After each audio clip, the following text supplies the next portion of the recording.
When Steve's flat was struck by lightning in 2011, he thought all his prayers had been answered.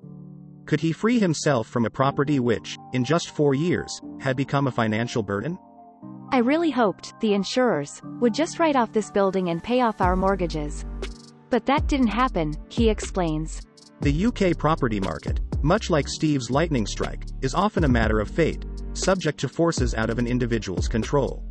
Across the country, there are more than 27 million homes, but many more are needed. In the 30 years to 2021, 3 million fewer properties were built than in the previous 30. The population, however, has increased by more than 9 million. The BBC has traveled the country to meet people whose stories are snapshots of the UK's housing crisis, and Steve's, in Middlesbrough, is one of regret. From the balcony of his one-bed flat there are glimpses of local landmarks on the horizon, the Town Hall Clock and Tees Transporter Bridge. 14 years after he bought the property, and a decade on from the lightning strike, it is barely worth half of what he paid for it. I definitely wish I hadn't bought this place, he says.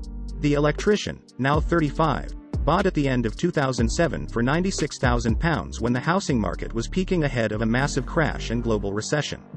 He had been living at his mum's on a council estate, when one day he spotted a sign for a new build estate where developers were offering to pay purchasers' deposits for them 5% of the purchase price.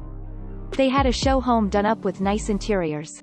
It was very appealing. It took 25 days from the moment I walked in to being handed the keys, he recalls. It felt great. My mum was very proud to see me wanting to go somewhere in life. As a young single man, the first few years as a homeowner were good. But after a while, he met a partner and wanted to sell the flat and move in with her. He discovered, however, that following the global financial crash his property was worth £7,000 less than he had paid for it. He didn't want to sell for a loss.